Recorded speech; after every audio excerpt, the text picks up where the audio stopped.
Hi, thank you for joining the Joe and Rosa Hopkins Show. Today we're going to be speaking with author, writer, pro-life speaker Amy Schlichter. She's been featured in the Indianapolis Star, ChristianNews.com, LifeSiteNews.com, and recently had an interview on WBCL. Hi, Amy. Thank you for joining us. Hi, Rosa. Thanks. Hi, Amy. So you are the spokesperson for Heartbeat Bill Indiana. Can you tell me what the Heartbeat Bill is? Sure, absolutely. I have initiated the Heartbeat Bill to Senator Jim Banks this session. Basically, the Heartbeat Bill says that if a heartbeat is detected, then the baby is protected. And so a heartbeat is usually as early as 18 days can be detected. Typically around 9 weeks is when you would see it on an external ultrasound machine. Once that heartbeat is detected, it tells us that the child is living. Mm-hmm. And so as a living human being, we can no longer abort that child. Okay. Has this been passed anywhere else? It has. It's been passed in Arkansas and North Dakota. Ohio has a very, very similar bill that has passed the House. It is currently in the trenches to pass the Senate, and it wouldn't be unlikely for it to pass this year. Oh, wow. That is very exciting. So any baby that has a detectable heartbeat would be protected. How many babies is that annually for the state of Indiana? For the state of Indiana, it is approximately 8,000 babies a year. So we're looking at 22 babies a day that are terminated. So 90% of those, at least 90%, would be saved with this bill. So, Amy, what do critics of the Heartbeat Bill say? Well, the argument against the bill is simply that it is not the right time to pass something like this.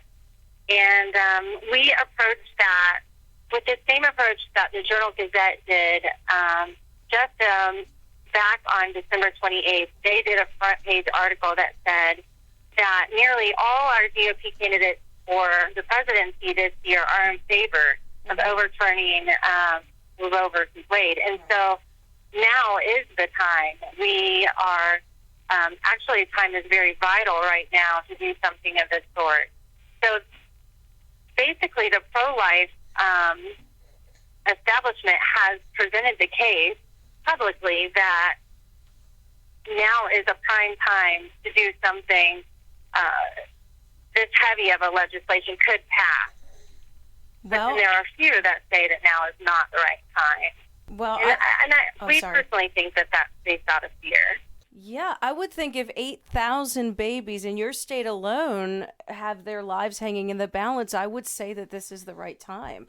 It's always the right time to do something like this. What do you need your supporters to do, or who are your supporters? Yeah, let's talk about another argument that the critics are posing, and that is that the Supreme Court will never agree to this, and that it's unconstitutional. Mm-hmm. And so we have to talk about that the courts will never even dare to change their minds if they're not if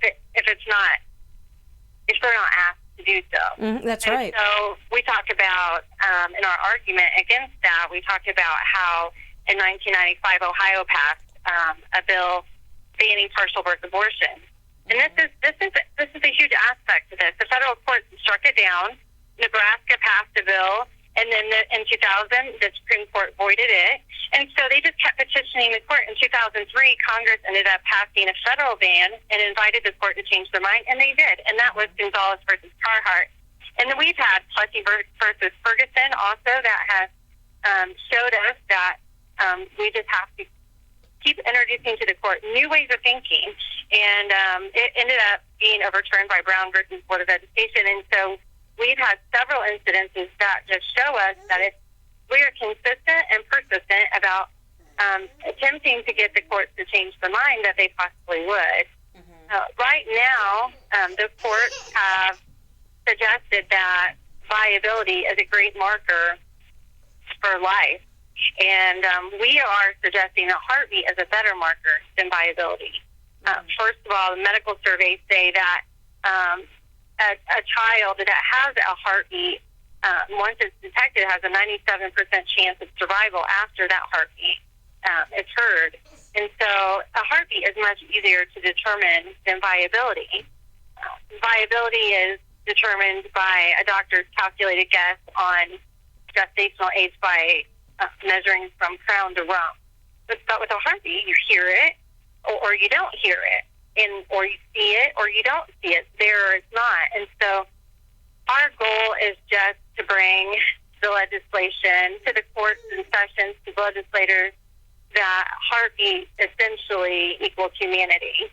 And these 8,000 children that are perishing every year, if they have a heartbeat, then it tells us a few things. It tells us that it's human, because nothing other than a human baby can live in the womb. And it also tells us it's alive. And so if we champion against a heartbeat bill, we're suggesting basically that we know it's a human child and we know that it has a heartbeat, and we're still willing to kill it. Well, then that, to me, equals murder. Yeah, no, you're absolutely right. I agree with that. So what do you need for the public to do? We really need pro-life warriors to step out. Specifically, we need the public to contact Senator Patricia Miller. She is the chair of the Health Committee in the Senate, and our bill is sitting in committee right now.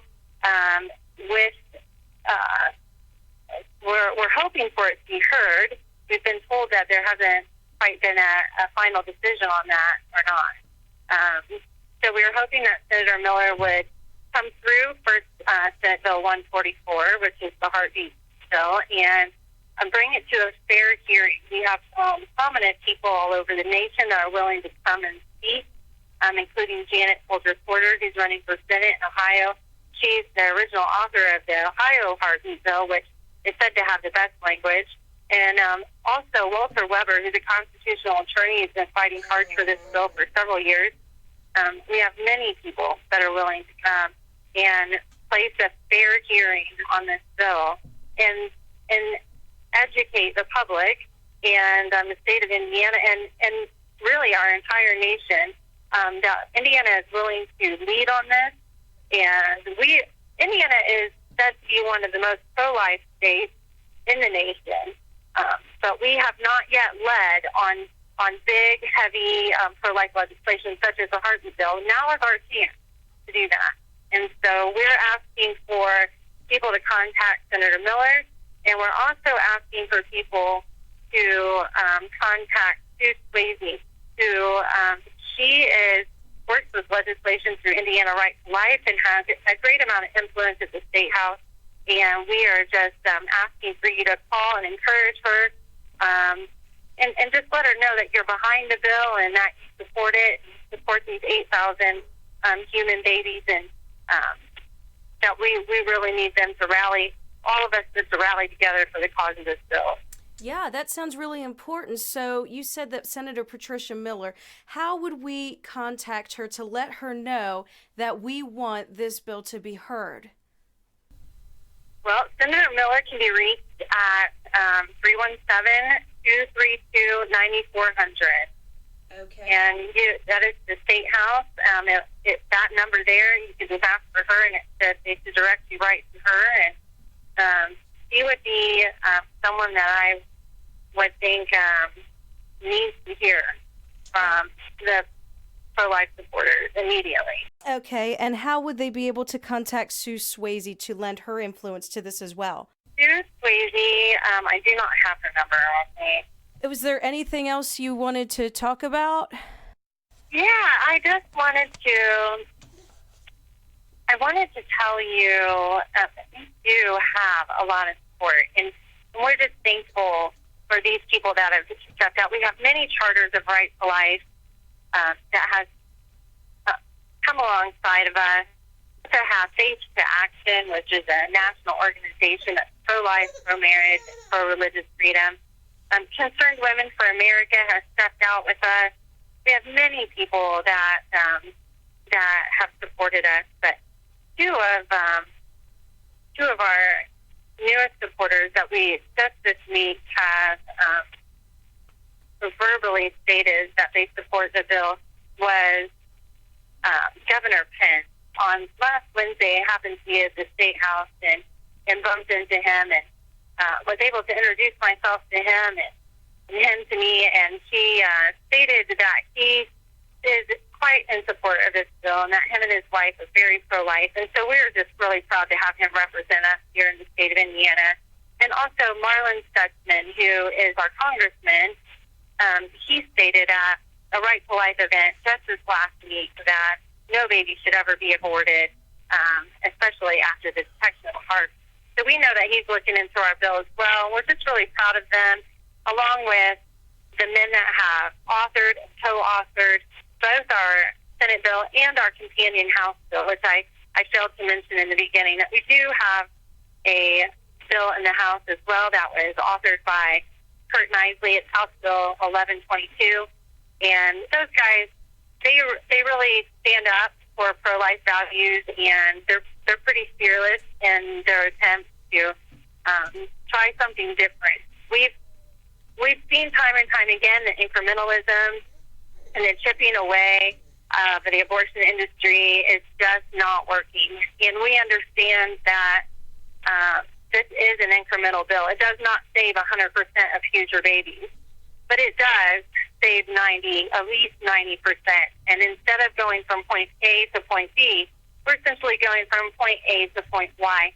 And that is a huge chunk of, it's just a huge success if we can get this passed. So we've been told several times that if it was to go to the House or the Senate, if it could get to the floor for a vote, it would pass. And so anybody that would stand in the way, we would just ask them, if their intentions are well, we would ask them to step aside. Let us try. And but if they decide to stand in the way of a bill such as this, it's really hard for me to wrap my heart around that and to understand why. So we're just asking for as much support as we can get. We have a website, IndianaHeartbeatAct.com, and you can find us at the hashtag #HugerBabies. We're pretty vocal on media and trying to get the word out. So if you would help do that, share what you see, and support us, we'd really appreciate that.